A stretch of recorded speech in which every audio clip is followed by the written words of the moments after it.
చిత్తూరు జిల్లా తంబళ్లపల్లి నియోజకవర్గం ఉమ్మడి తెలుగుదేశం అభ్యర్థి దాసరపల్లి జయచంద్రారెడ్డి ఎన్నికల ప్రచారంలో దూసుకుపోతున్నారు.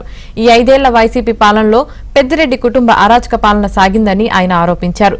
దౌర్జన్యంగా పేద రైతుల భూములు ఆక్రమించుకున్న బాధిత కుటుంబాలకు వాటిని తిరిగి ఇప్పించే బాధ్యత తాను తీసుకుంటున్నానని జయచంద్రారెడ్డి భరోసా ఇచ్చారు. ప్రతి ఇంటికి వెళ్లి టీడీపీకి ఓటు వేయాలని అభ్యర్థిస్తున్నారు. జయచంద్రారెడ్డి ప్రచారానికి సంబంధించి మరింత సమాచారం మా ప్రతినిధి మనోహర్ రెడ్డి అందిస్తారు. పోలింగ్ సమయం దగ్గర పడుతున్నటువంటి తరుణంలో తమ్మలపల్లి నియోజకవర్గంలో ఉమ్మడి తెలుగుదేశం పార్టీ అభ్యర్థి దాసరపల్లి జయచంద్రారెడ్డి ఎన్నికల ప్రచారంలో దూసుకుపోతున్నారు. ప్రస్తుతానికి మనతో ఆయన ఉన్నారు. ఎన్నికల ప్రచారానికి సంబంధించి చెప్పండి, ఈ రోజు మీ 5 ఏళ్ల కాలంలో వైసీపీ అరాచక పాలనను ప్రధానంగా మీరు ఒక టార్గెట్ గా చేసుకుని ఎన్నికల ప్రచారంలో దూసుకుపోతున్నారు. ప్రజల నుంచి రియాక్షన్ ఏ విధంగా ఉంది?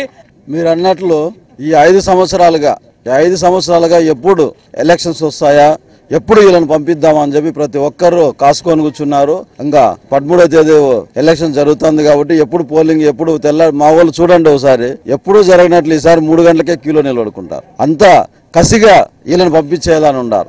ఎందుకంటే మీరు అన్నట్లు రోడ్డు సైడ్కి హైవేలకి ఏ భూములు ఉన్నాయో అవన్నీ మా దశలో లేవు. ఇప్పుడు వాళ్ళ బినామీల చేతిలోకి వెళ్ళిపోయినాయి. మా వాళ్ళకు ముందు పట్టాలు ఇచ్చినారు, డీకేటీ పట్టాలు.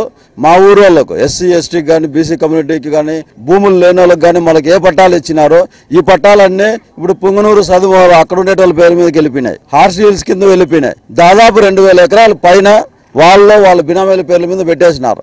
నేను మా వాళ్ళకి ఎప్పుడు కూడా ఒకటే మాట ఇస్తాను, ప్రతి సభలోనూ ప్రతి బహిరంగ సభలోనూ ఒకటే ఇస్తాను. వాళ్ళు మన దగ్గర డబ్బులు కానీ ఇసుక రూపంలో డబ్బులు ఎత్తవచ్చు, కంకర రూపంలో గుట్లను కరిగించుకొని డబ్బులు ఎత్తవచ్చు, గ్రానైట్ రూపంలో డబ్బులు ఎత్తవచ్చు, క్వార్ట్జ్ రూపంలో డబ్బులు ఎత్తవచ్చు, కానీ భూమిని ఎత్తపోలేరు. ఈ భూములు ఎవరైతే కోల్పోయినారో వీళ్ళందరికీ ఖచ్చితంగా మన ప్రభుత్వం వస్తానే మళ్ళా తిరిగి వాళ్ళ పట్టాలు వాళ్ళకి ఇప్పిస్తాం. అది ఖచ్చితంగా చేసి తీరుతాం. అది ఇప్పుడు గ్రామాల్లో చూస్తున్నాం, మీకు బ్రహ్మరథం పడుతున్నారు, పూల వర్షం కురిపిస్తున్నారు, మంగళ హారతులు ఇస్తున్నారు.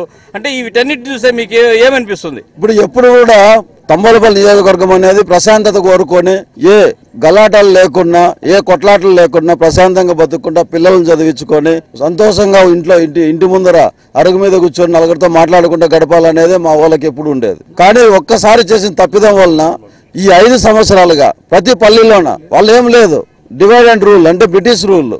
మనోనికి మన ఇంటి పక్కనోనికి, లేదంటే మన ఇంట్లో 2-3 అన్నదమ్ములు అంటే 3 అన్నదమ్ములకి ఈ విధంగా గలాట్లు పెట్టి ఎవరికి మనశ్శాంతి లేకుండా పిల్లలను చదువుకున్న పిల్లలకు ఉద్యోగాలు లేకుండా చదువుకున్న పిల్లలైతే ఇంకా చాలా బాధేస్తుంది. ఎందుకంటే ఇంతమంది స్వతహాగా బయట వచ్చి ఇంత బ్రహ్మరథం పడుతున్నారు.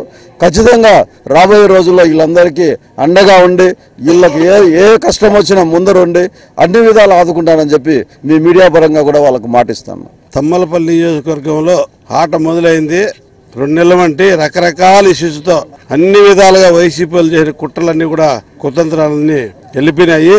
ఈరోజు ఈ ద్వారకనాథ్ డైరెక్ట్ గా అడుగుతాను మీడియా ముఖంగా, నువ్వు 3 సంవత్సరాలు ఈ నియోజకవర్గంలో పొంగునూరు బెంగళూరు ఎక్కడెక్కడో మదనపల్లి పిలుచుకొచ్చి తిరిగినావు.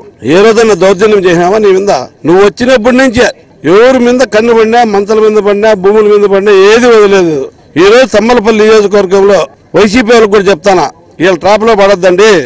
ఈ కాన్సెన్సీ నిజాయితీ అయిన కాన్సెన్సీ, నీతి నిజాయితీగా బతికిన కాన్సెన్సీ, ఈ డబ్బులకు మందుకు భయపడేవాళ్ళు కాదు. కాబట్టి ఈ నియోజకవర్గానికి మంచి అభ్యర్థి వచ్చారు జయచంద్రారెడ్డి గారు. చదువుకున్నాడు, విద్యావంతుడు, అందరూ కూడా ఆలోచన చేయాలా.